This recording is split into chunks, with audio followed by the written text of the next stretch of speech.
Hey there, we are on day 3 of my teaching all about fantasizers and dream builders. If you've been following the series, you know that I've been dropping some golden nuggets about the difference between fantasizers and dream builders. If you've been following this series and you've been getting value from this series, let me know in the chat. Just say, I've been getting some value, Coach Tukwesa, all right? Because the reason I'm coming live is to give value and lots of value to help people step from being fantasizers into being dream builders or moving along the spectrum toward staying in action more and being a dream builder more. So, when I first thought about doing this series, I double thought myself and I was like, I'm not sure. I don't think that I'm going to do it. And then, I like to follow the prompting of my spirit. My spirit said, yes, go ahead and do this teaching because so many people need to hear some of the concepts that I'm teaching. So, once again, I'm going to ask you if you've joined the conversation so far and if you've gotten some value over the last 2 days to go ahead and say yes in the chat in the comment section. Because I love a dialogue, I love feedback, and I love knowing that you are receiving information that can help you elevate and advance in your life. So, for those of you who are joining me for the very first time, I am Coach Duquesa, and I give a very thorough introduction of who I am on my website and also in the last two videos, right? So, listen to me. If you haven't listened to the last two videos, I want to encourage you to go back and check the live. Hey, Chantel, I see that. Yes. Hey there, Chanel. Let me know if I'm pronouncing your name right. And if I'm not pronouncing your name right, phonetically spell it in the comment section for me, please, so I don't mess it up because it's so beautiful. So, for the last few days, we've been talking about dream builders and fantasizers. On page 10 of my book, Sisters Stand Up Again, I shared that the truest form of freedom is really living the life that we love authentically, being authentic to who we are, what our beliefs are, what our desires are, being just free to be. Like, I don't know if you've ever had to fake it. And faking it is so taxing.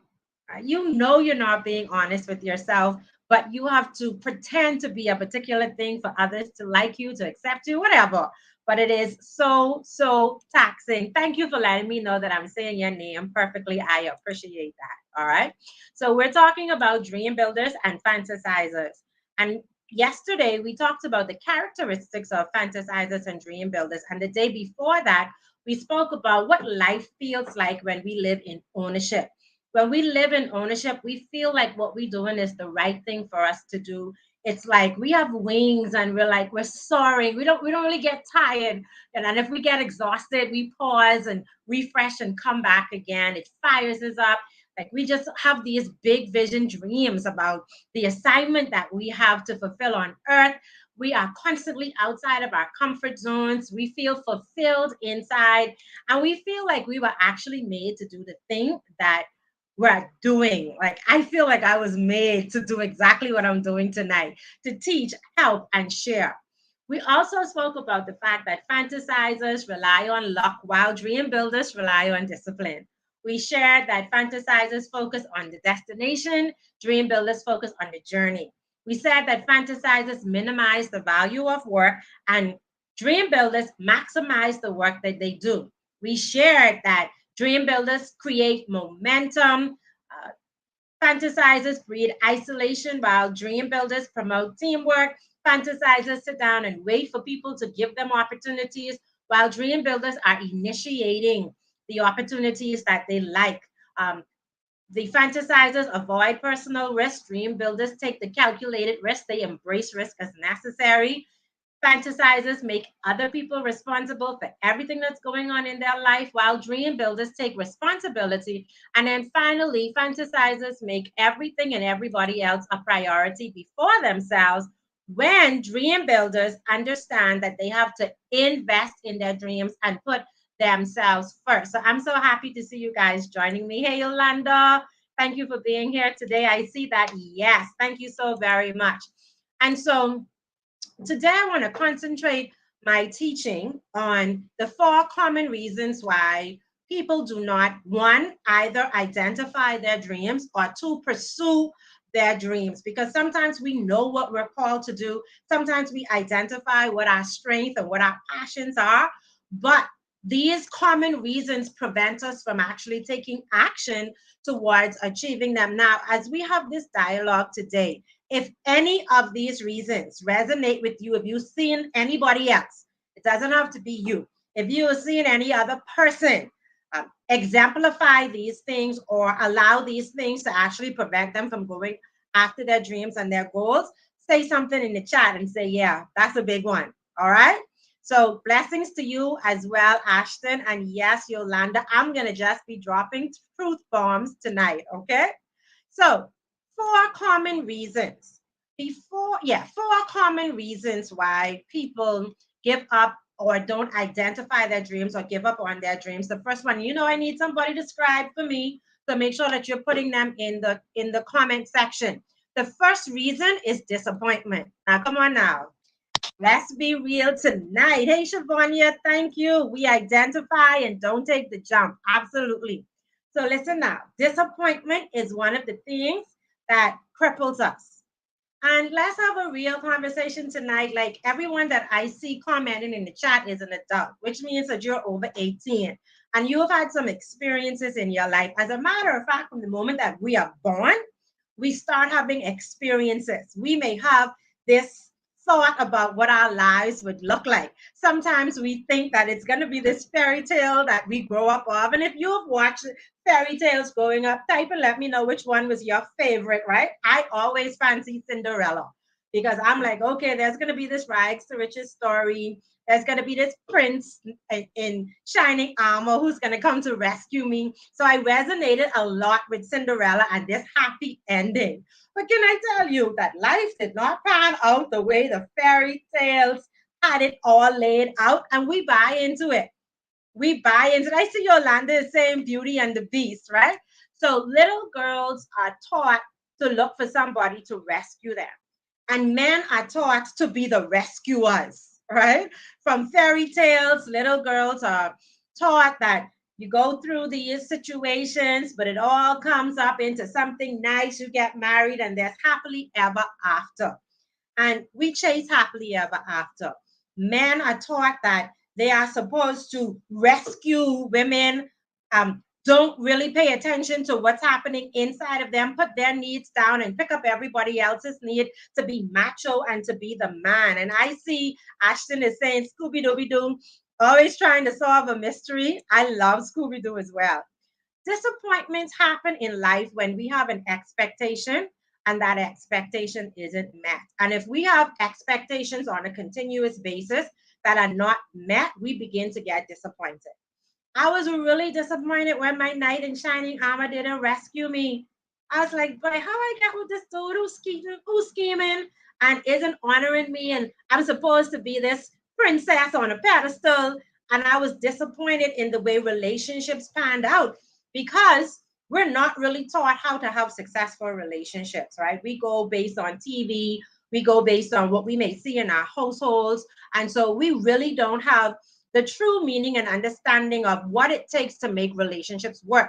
But we all crave relationships. We're all looking for our better half, somebody to validate us, somebody to make us feel like we're beautiful or to complete us when we are already complete beings. But I'm not going to touch that, right? I'm just going to very surface say that. So one, it could be relationships with the people that we want to have romantic connections with. It could be relationships with our family members.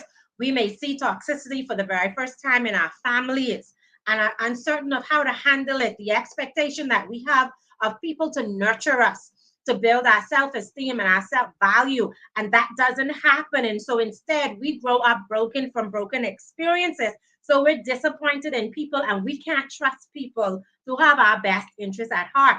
And that's why many of us have these boundaries up where I'm going to do everything for myself. I'm not going to engage in community, but community is what we are born for. Community is what lightens the load. Community is really what helps us to move forward when we have positivity and people who hold us in correction and people who advocate for us as cheerleaders. And so we get disappointed in people. We get disappointed in our careers. Come on now. How many of y'all have sit on jobs, not the one you in, because I don't want you to talk about those ones, right? How many of you have actually sat on a job that you know wasn't the job for you and you were totally disappointed? And I see Yolanda is saying that she could identify with something that I said, right? Whether that's relationship with family or relationship with love relationship, I'm not exactly sure, but she identifies with it, right? But let's talk about those careers that we're sitting on. We go to work every day as a matter of routine. We get up, we talk ourselves into going to work. And when we were little, we had these dreams perhaps of the career that we would step into. Some of us wanted to do technical things, but the people in our lives talked us into doing other things and having other careers, and the pressure from society, friends, jobs, the pressure from religion, the pressure from all sorts of things that we've not properly inspected are causing us to be disappointed in the career of our choice. And so we're disappointed because we have to go to work to get this cheese to pay our bills, and we feel like we are drowning. And so disappointment is knocking us left, right, and center. We may even find disappointment in our kids. For those of you who are parents, we may also find disappointment in our kids. We've poured so much into our kids, and they say things like, I didn't ask to be here. Or they say things like, they're not going to be responsible for their own lives, or they still put the responsibility on us, even though they are grown adults. And we fall into the guilt trap that they are throwing on us, even though we knew we did the best that we can possibly do with these children. And so so Erica is saying she see it every day, and I see Ashton is saying serious thing, and Shivani is saying all of this, right? So all of these things cause us to be disappointed. And when you have been disappointed enough and you're not deeply rooted, and I'm going to talk about what it means to be deeply rooted, okay? But when you're disappointed enough, there is this inner silencing that happens. We silence our voice. We silence our dreams. We silence our desires because we're tired. We're tired of people failing us. We're tired of being disappointed. We're tired of having hope and having that hope dashed. And so disappointment is one of those things that will cause us to not properly identify our dreams or pursue our dreams, because the question is, why should I do it? Like, I just keep getting knocked down every time I try. So why should I continue? And I don't know if you've been there, but I have. And that's one of the lines of thinking that took me to my bathroom floor 25 years ago when I considered tapping out on life. Disappointment at 25 because I was overwhelmed by the responsibilities of life and just didn't think I could take it anymore. You got it, Chanela. We actually get numb and accepting. And this is when we tap out mentally. We tap out in our relationship, but we stay with that toxic person. We tap out on our jobs, but we go there every day because we want that cheese. We tap out on relationships with our families because we just don't want to deal with their crap. Or we go, and because we're so tapped out, there's no emotional connection. Disappointment will tell us that the thing that we were born to do doesn't make sense to do because our hope is gone. The second thing, I want you to type it in chat. I want the first person to type disappointment, because that's the first thing, the first of the four common things that cause people to not pursue their dreams or to give up on their dreams. The second thing I want you to type in the comments is that we get discouraged. When I came out of the corporate world and said I was getting into coaching and I was getting into corporate training as a career because it was what I was passionate about. In every job that I held, I actually incorporated some component of training. So I knew it was what I was born to do. I know that connecting with other people and helping them go from where they are to where they want to be is a part of what I'm purposed to do. I know that my job, my assignment on this earth, a part of it, because we talked yesterday about the fact that we could have multiple tracks. I know that one of my assignments is to help women come from the darkness into the light and understand that even though we may be hanging at a rope, we tied that knot and we're hanging and that rope is stripping. It's really just holding on, that there is hope. That is a part of my assignment. There were people who discouraged me. There were people who said that the market was saturated. There were people who said that certain people had the market cornered, and because they had the market cornered, I would not get opportunities. And I'm here today to tell you that when God gives you an assignment, it doesn't matter who else is working in that assignment. There is enough in this universe for us all. And when people discourage us, they are discouraging us from their perspective, from their viewpoint, from their short sightedness. And it is our responsibility to become deeply rooted in our vision, our mission, our values, and our assignments, that other people don't stop us. Not just other people.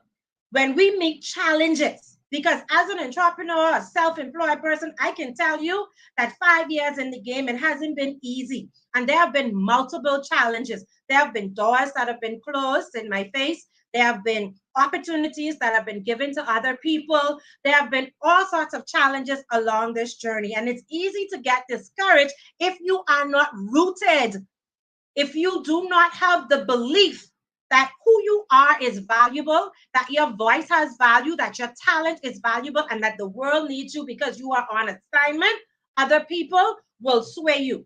Because I'm here today to tell you that our beliefs drive our action. And so whatever you believe is what you will manifest. Whatever it is that thought is generated in your mind, that thought generates, and you attach an emotion to that thought. And when you attach an emotion to that thought, you take action from the place of your emotions. Listen to me today. Change your beliefs to shift your emotions so that you can take action from the place of a stable emotional mindset. And I see Chantal is saying that what God has for you, he won't give to anyone else. And I'm going to deepen that and tell you that there are times when God has multiple people on the same assignment. You don't have the market, baby. You don't have the market. There are multiple people required. And so he gave it to you and somebody else can enjoy it as well. I see Janella is saying hallelujah. I see Shivani is saying, I come for your whole soul today. Yes, I want to snatch your soul, sweetie, because I need you to understand that discouragement and disappointment are only roadblocks, and we have to be able to get past those roadblocks. I see Yolanda saying, I agree. See, change your beliefs. I see Stephanie saying, come on now. And so we can get discouraged by life events as well. I see a number of cancer survivors on my conversation today. Listen, I'm privileged to have your support. Thank you so much for being here as your group leader. I feel privileged that you've taken time out of your day to hang out with me. And situations like cancer and like other debilitating diseases, or when we have to lose parts of us to save the rest of us, can discourage us. We may begin to ask questions about, God, why have you allowed me to go on this journey? This is so difficult. I'm discouraged because I'm not a whole person anymore. And I'm here today to tell you that it doesn't matter the disease. It doesn't matter the circumstance. It doesn't matter the situation. Whatever it is that you're going through is made to empower you and to power you. Yes, it may be difficult in the moment. And I see Erica is saying that's why you have all kind of chocolate on the market, all kind of bread, all kind of products. Absolutely, for choice. And sometimes we believe that these illnesses that are discouraging us because we have to fight so hard are designed to destroy us and to kill us. Sweetie, I want you to know today that they are designed to build you. Look at Job. How many days did he labor in illness? And he did not forsake God. How many times have you been at rock bottom and you've said to yourself at rock bottom that God is my strength, my refuge, and that he will bring me through? And I know many cancer survivors rely on God to pull them through those dark situations, and they are now using the lessons that they learned along their cancer journey to help other women come through. It is called purpose. And sometimes we have to go through a thing to have the experience to live the assignment. And so it may look like we ought to be discouraged, but we ought to dig our feet in and trust the master. So we have We have all of these things that can discourage us. And the last thing I want to talk about with discouragement is that there are people who speak over our lives when we are young people. They have told us that we will never amount to anything. They have told us that we're not good enough. They have judged the mistakes that we made and spoken harshly to us. And I want you to know today that they can say anything they want to say. Your mistakes of the past are stepping stones for your future. I am a living testimony that you can be broken, and I mean thoroughly broken, and make a comeback. Every setback is positioning you for a comeback. So let them speak over you. As a matter of fact, today there are people who are saying, hey, do you know that the Cressa used to? You stay stuck on my used to, baby. Because I'm not focused on my used to. And if you have a challenge with seeing my transformation, I encourage you to Google me, baby. Go Google me so that you can see who I am today by the grace of God, by the mercy of God, by the fuel and power of God. The broken person that made all those bad mistakes is the woman today who is an anchor. And so I want you to know that it doesn't matter what other people say. I see Chantel is making a comment that you rebuke the negativity that people speak over your life. I see Ashton is saying that God will take the foolish things of the world to come. Listen to me, to just confound the wise. I also see Siobhan Marshall saying that God is faithful, and Yolanda is saying, hallelujah, Jesus. So it doesn't matter what people say. You know, throughout the Bible, we are believers today. Everyone that I see here today is a believer. Throughout the Bible, we see men and women doing what other people thought were crazy. And they could have been discouraged by others, right? They could have been discouraged by others. Do you all remember when the fishermen, the disciples were out fishing and they cast their net and all night they toiled and nothing happened? All night they toiled and nothing happened, and they got negative, or they all this time they're here. But that next morning when Jesus showed up and he said, cast your net on the other side, they could hardly pull that net up for the amount of fish that was in that net. So I want you to know today that circumstances may look one way, but you have to trust and believe. Take action on the promise that you have been given and not get discouraged. And if you get discouraged, sit in that for a moment and learn how to be your own cheerleader. When no one cheering me along, I be in this house around here, worshiping and praising. I know my neighbors think I crazy because the music does be blasting, because you have to shift the atmosphere when those negative thoughts start coming in your head. I be in here saying things like, I am worthy, honey. My voice has value. What I have to say, people want to listen to. My experience is a lifeline for someone. I talk to myself. You know what? And there's a young lady I have. She sent me some biblical affirmations. Her name is, what is her name again? Doctor. I can't remember her name. But I know she sent me these biblical affirmations and I read them every day. You know, and I keep reminding myself that I will decree a thing so that it could be established for me and light will be cast on it. And so you have to decree and declare over your life. You have to break the words that have been spoken over you by people known and unknown, so that when you get in discouragement, you could identify the lies that you're telling yourself and shift to the truth of who you really are and what you are about. And Erica is saying, if you didn't go through, you couldn't bring someone else to their deliverance. Listen, I want you past the offering plate for truth. Stephanie is saying, I feel like we need the plaster offering plate. I keep telling people, Lord calling me to preach one day, getting there. Ashton, you laughing at me. Eh? I see Erica giving me her virtual offering, and Ashton is saying here again, amen, amen. So we have disappointment. We have discouragement. I see Janella is saying, shift the environment, decree and declare it to be so. There is so much power in the spoken word. So much power in the spoken word. I see Ashton is saying the Bible says, and David encouraged himself in the Lord, and we are to do so. Yolanda is telling me I am ready. So listen, we talked about disappointment and we talked about discouragement. That happens because of external factors. The next thing I want you to type in the comments for me, the next reason that people give up on their dreams and their goals is lack of confidence. Oh, listen to me. Hallelujah today. I want to tell you this, and I really, really, really don't want mash cons today, but I have to speak the truth. Too many of us are faking confidence. Too many of us are going out and putting on a mask of confidence when inside we are truly not confident in who we are. We're not confident in whose we are because we're not spending the time to build our confidence.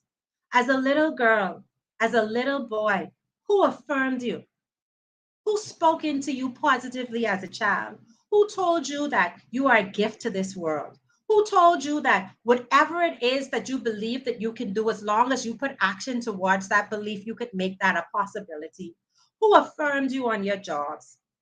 Who affirmed you through school? When you got that D on your exam, how were you received by your parents or by your teachers? Who was it that said, okay, that was a good effort? Now, how do we elevate this effort and move from a D to a C? Because our confidence is broken from childhood. As a little girl, I used to envy other little girls when their daddies came to pick them up from school. They would run to their dads and they would say, Daddy, I didn't have that. As a matter of fact, for a very long time, I didn't know who my dad was. I mean, we have a great relationship today. I love him to pieces. Growing up, because of challenges between him and my mom, I didn't really get to know who my dad was. And that broke my confidence because I'm a part of who he is. I'm a part of him. It took my mom and my dad to fuse to create me. But yet, a vital part of me was missing for 13 years. And so during those 13 years, I faced abandonment issues. I wondered why my dad didn't love me. I wondered why my mom didn't take me to my dad. And it broke my confidence down because when I saw other children with two parents, it made me feel less. I don't know if that's happened to you. I just like to keep it real. And I'm so grateful today that my granddaughter is benefiting from both of her parents because you need both of them to affirm you. And I didn't have that. And it broke my confidence down. When I was a child, my mother gave me to my great grandmother as a baby. My mom was 16 years old when she had me. And back in the day, teenage pregnancy was scorned upon. And there were people who judged her, who treated her bad because she was a teenage mom. She was an outcast. And there was a lot of shame that she had to deal with. And because there was this shame, her mom was also ashamed. And not the beauty of the child that came, but the shame that came along with that. And my mom loved me so much that at 16, she didn't know what to do with me. And so she gave me to my great grandmother, who nurtured me for 13 years. I call her mother. Mother would make me my favorite meals, cream tea and bread. Yes, I used to put the bread in the tea and use a spoon to soup it up. Yeah, you could say yuck all you want. I loved it. Cream tea at that. Mother used to walk me to school every morning. I went to Oaksfield Primary School. She would walk me to school. She would be at the gate when school was over to walk me home. She would cuddle me. She would nurture me. I knew mother as a safe space. So if I was playing with any other kids in the family and anything happened, I would run to mother. And even today, they said that I was mother's favorite or whatever.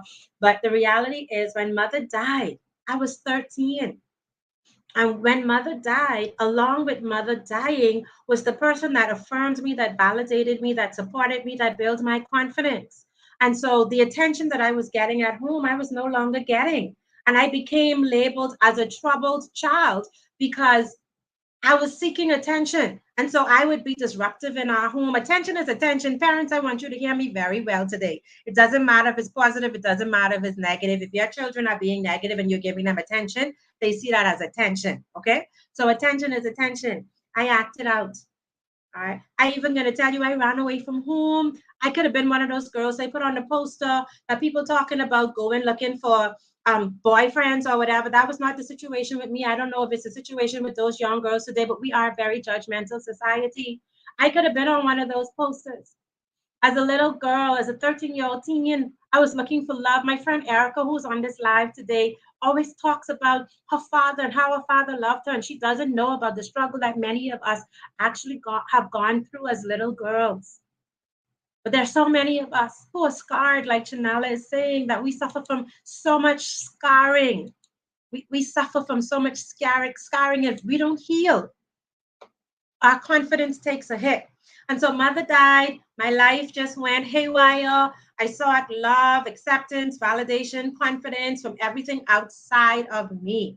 As a matter of fact, this was during the times that I started to shut God down because I didn't understand that God, being a good and great God, would allow experiences that would in my future help me to build the life, the career that I'm living today. But I questioned him in my teens. And if God is such a good God, why would he give me these broken experiences? Why would he allow someone to try to sexually abuse me? Why would he put me in an environment for somebody to choose a lover over choosing me as a child? Like there was a lot of questioning. And I put myself in darkness from God because he could not be a good God. And it wasn't until I found inner healing. It wasn't until I was able to peel back the layers and the wounds and have a conversation with my mom and say, why did you give me to my grandmother, my great grandmother? Because even though she did that out of love, there was an abandonment issue still attached to that. Mommy, why did you do it? And that's when I found out that, you know what, she was 16. She had to go to work. She had to provide. Sometimes she worked two jobs. And so my great grandmother was the safe space that she knew I would enjoy while she focused on provision. And if we don't have those conversations, we would never know. But I don't want to sidetrack my teaching tonight. Lack of confidence comes from our childhood. It comes from exposure to our environment. It comes from exposure to what happens to us in school. If we're not smart like the other kids, we're ridiculed. Our teachers don't take time with us. As a matter of fact, our teachers don't even understand that some of us didn't come to school to learn. Some of us come to school for a safe space from molestation and abuse. Some of us come to school because there's a hot meal that we could count on. Some of us come to school to have socialization. And not every child will be a smart child, and that we can meet children where they are and help them to be the best that they can be, not based on a standard that has been set by society or by educators who are not mindful of the fact that the children are different in individuality and all won't be the same and everybody won't make A grades. And so they destroy us in school. They break our confidence down. Our confidence is breaking down in these relationships that we're with, the friendships first and foremost with other people in our circle. When we say that we're about to do a thing, one of my best friends, she's no longer my best friend today, but when I started to get more popular as a coach, she said, who do you think you are? Right. And I'll tell you who I am. I am a child of God, powered by God, with a message from God that I am responsible and bringing returns on. And however you feel about that, on you. Your limitations on me don't matter. But our confidence can be impacted by people that we trust. Then those are those loving relationships. The husbands don't honor us. The husbands who see us and they want us to be equal. And you know what, I believe all for women's right, but I'm very much a traditional woman. I really am. And for me and my relationship with my husband, we have defined roles. We have defined roles, honey. We may share some responsibilities, but the word says that he is my covering, he is my provider, and I am his helpmate. And so my confidence is built daily based on the word. And so relationships, those relationships can destroy us. When we have relationships with men, we end up getting pregnant because we want them to stay with us and they leave us. It breaks us and it leaves us with a child that we resent, even though we don't admit that we resent these children. I'm not going to get off track. Spirit, help me stay on track today. Okay, so we have all of these situations happening that break our confidence. And when we have our confidence broken, we start to second guess our assignment. And Chanel is saying, oh, wow, say it again. Not all children come to, no, they don't come to school for the same reason. And so our lack of confidence is keeping us from pursuing our dreams and our goals because we're remembering what other people say. We're remembering situations where we failed. We're not focused on building our confidence by finding out what we're good at. When you find out what you're good at and you're building your strength, you become more and more confident. And a confident person is an attractive person. Everybody wants to be around positivity. Everybody wants to be around a confident person. Nobody wants no negative, Debbie Downer, no toxicity in their environment.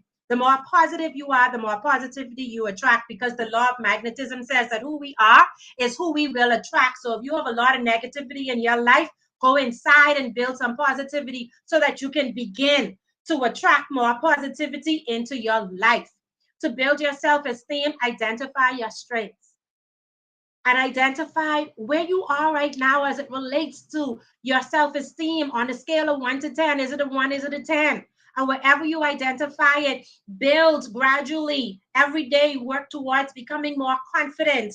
Build your personal brand. Build your image, build your communication skills, build your personability with other people and your personality, your charisma.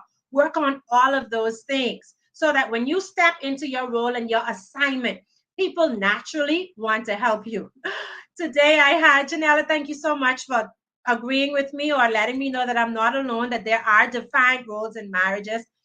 Today I had somebody working at my house. There are some cracks outside, and he chipped those cracks.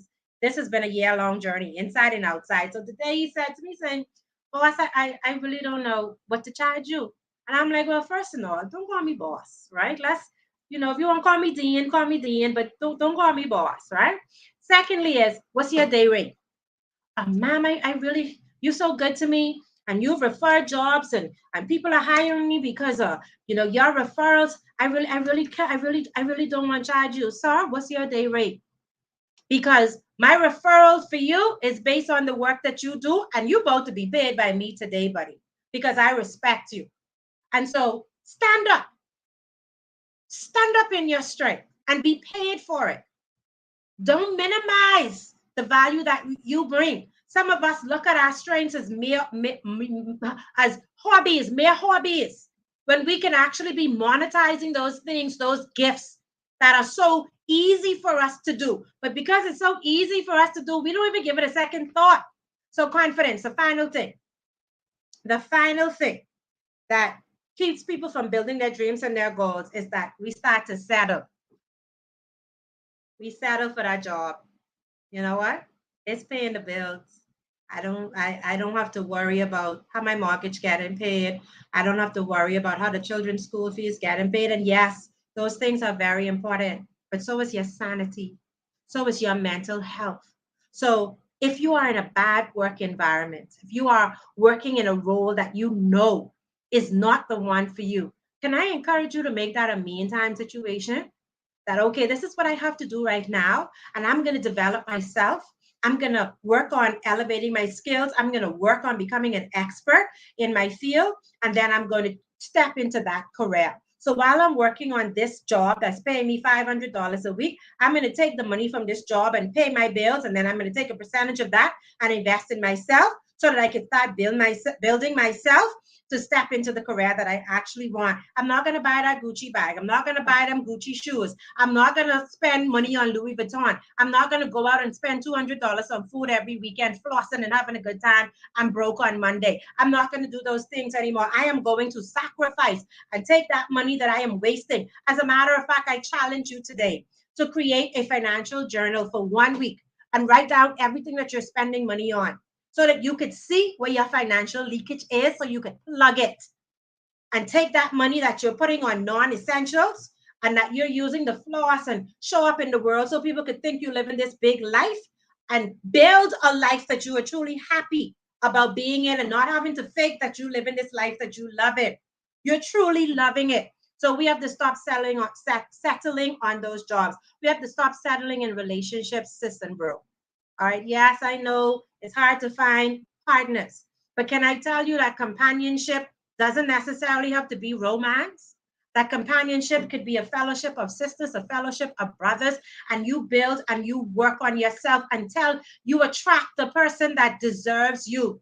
As a matter of fact, the Bible says to me that a man, whoever that man is, when he finds a wife, he finds a good thing. So I want to encourage the woman today to develop into the good thing so that he can be attracted to you. You don't need to be chasing him. That's not your role. Your role is to become the best of who you are so that you can attract who God has for you. How could he give you someone that will value you if you stuck in the mud, if you stuck in the dirt, if you stuck in toxicity, and will only bring ruin to the good person that he has for you? No, sis, you have to develop yourself. No, bro, you have to develop yourself so that you don't have to settle and say, well, I have two children, so nobody's going to really want me because I have these two children. So I just need to stay with this man who ain't providing for us. who is beating me or talking bad to me or cheating on me, or I can stay with this sis because she could cook good and my belly full every night and she washing all the clothes and she doing good. No, you settling. And I'm gonna let you know that if you have 5 children and a man loves you, he's gonna love those 5 children too. If you have 8 children and God has that man on assignment for you, he is coming for you, sis. Your mistakes are of the past. Build yourself, and we can't be settling. Stop settling for these friendships that are trying to shackle you. And you know it's time for you to rise. You know it's time for you to step it up a level, but you're scared of isolation. We have been taught to congregate. We have been taught to be among people, and that's how we end up being chameleons. We end up doing what other people have influencing us to do and be because we're not comfortable with isolation. As I was rebuilding my life, my mentor had me journey a year in isolation to discover myself, to find out my likes, my wants, my desires, and to get in tune with the God who powers me, to determine what He truly has for me. Isolation is not a bad thing. I sit in silence every day. I drive in my car in silence so that I can hear myself. Thank you, Ashton. Thank you. My mother had 9 and found a husband who loved the 9 like they are his. This is what I am telling you today. All right. I am telling you today that this is possible. Loose those shackles. All right. Yolanda, I see your Jesus, and Ashton, I see your frugality because it's necessary. So we have to stop settling. The last thing I want to talk to you about in settling is settling for something that God has not purposed for you. You know that He's gifted you.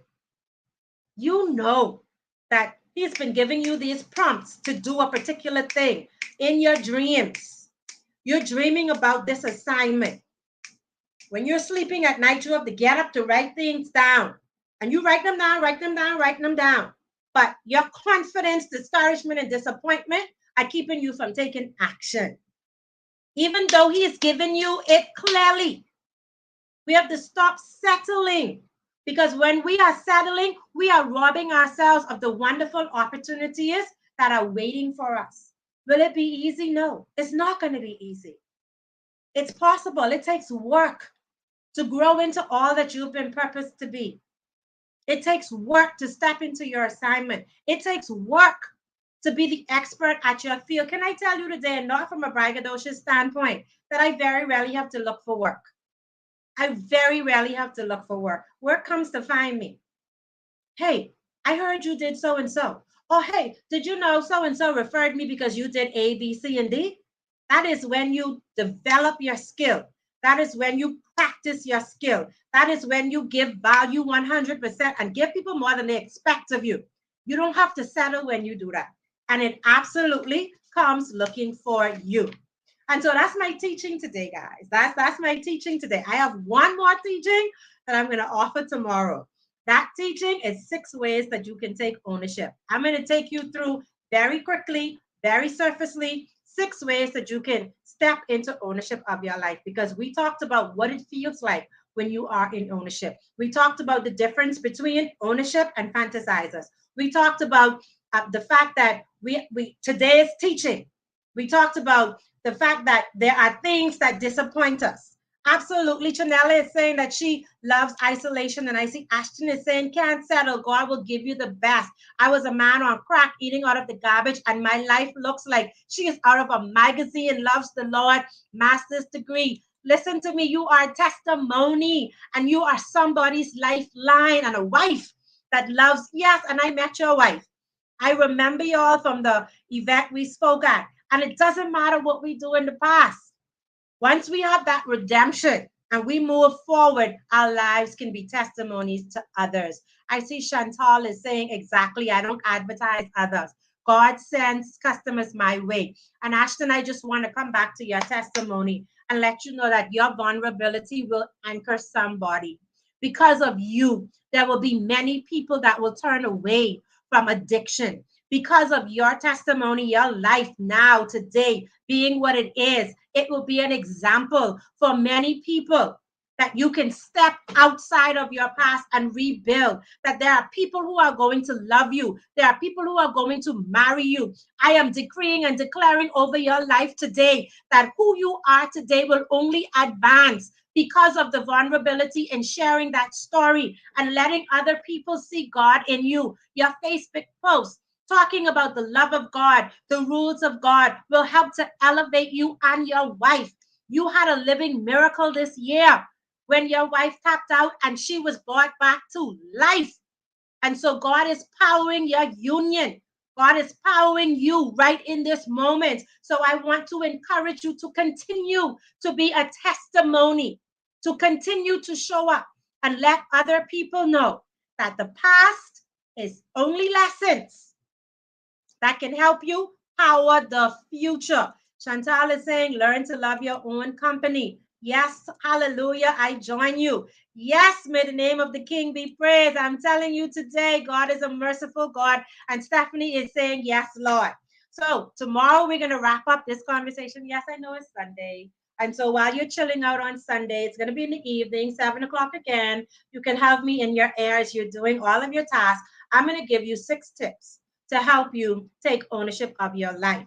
Now, yesterday, Chanela asked me about what's next. And I didn't give that very much thought. She said, how can I get more? And so last night, as I prayed, I asked, how can I give more? And so just today, I actually created 2 programs, Chanela, that people can avail themselves to if they are interested. It's one program with 2 levels.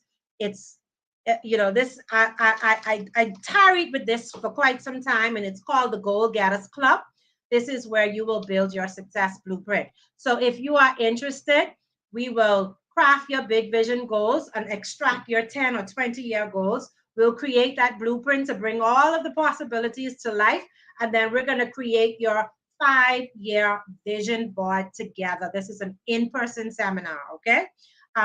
There's also an elevated level to that called the Thrive Experience, where we do those 3 things, but you get pre-work prior to the session. You get 1 hour personal coaching from me, and you get 6 monthly group coaching calls in a private Facebook community. So Chanela prompted me, you're giving people all of this information. What do they do next? And so if you are interested in any of those programs, I'm going to drop some links in the comments. The general one is $197 for 3 hours. You know that's value, guys. You know that's value. 3 hours with Coach Duquesa building out your next 5 years. If you are a business owner, if you are a frustrated mother, if you want to take more direction in your life, then this $197 option is yours. We will sit together on December 9th for 3 hours to build out your future. This will help you to become crystal clear on what your big vision goals are. This will also help you to be able to break those goals down. This will help you to anchor and tie those goals, and it will help you create your vision board for 2024 and beyond.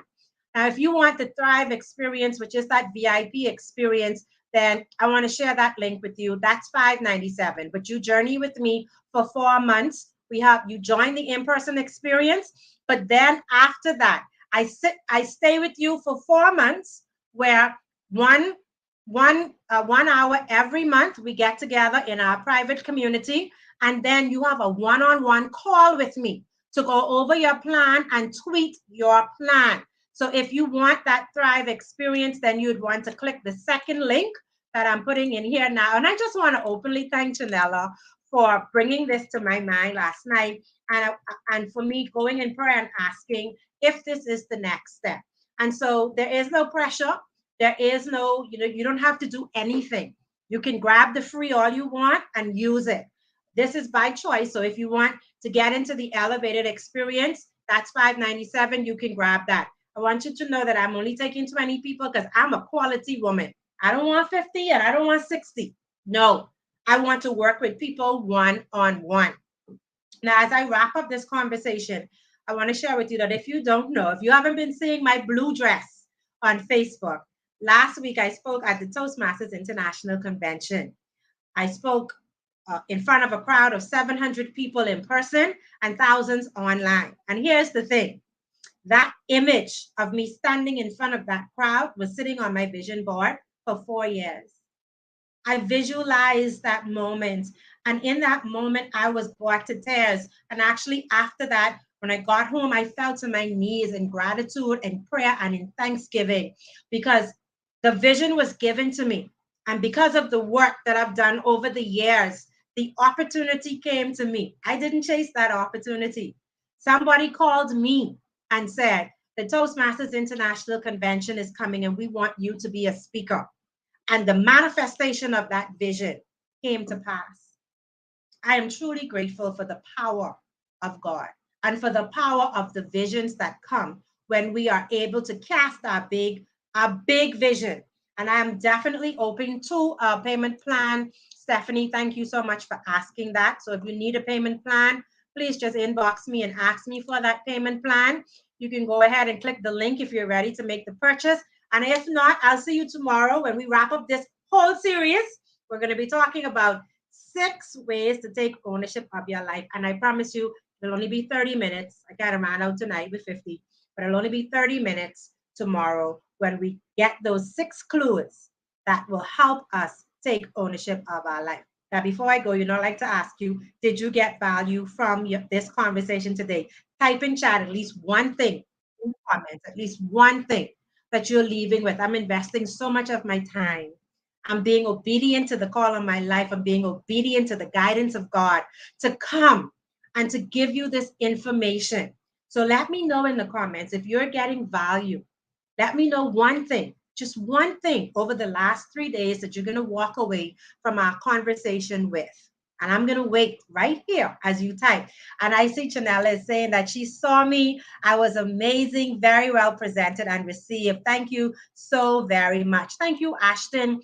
Ashton said he heard, he needed to hear not to settle. Listen, I've decreed over your life. And I need you to come into agreement with that declaration. Because one of my favorite scriptures I tell you is that you shall decree a thing and it will be established for you, whatever the vision God has given you for your life. Speak that over you, Ashton. Don't only speak it over you. Create your plan to bring that vision to life. Whatever you want to do with your testimony, however you have been guided to use your testimony to help others, even if to monetize your life, because we are given these gifts so that we can take care of ourselves. And so figure out what it is. Ask your question, Erica. Figure out what it is that God is asking you to do with this testimony and create your 10-year plan at minimum. I want to challenge you, Ashton. Don't create an 8-month plan. Don't create a year plan. Create a 10-year plan that God can use you from now through 10 years. Ask him, what shall I do with what you have given me? And create that plan. Now, what if a husband comes and you're not ready for him? Well, you can stay in courtship as you develop yourself. All right. It's super important for you to enter marriage, Erica, as a whole person. We're so often being taught that someone is going to complete us. No one, we're whole already. Our brokenness and our trauma is something that we need to heal so that we can step into the fullness of all that we are created to be. And so if a husband comes and you're not ready, you can stay in courtship. And if a husband comes and you don't and you want to be by yourself, I encourage you to stay by yourself. Pray and ask God so that you are in alignment with his will for your life. Sometimes our pain keeps us out of relationships that could be so good for us.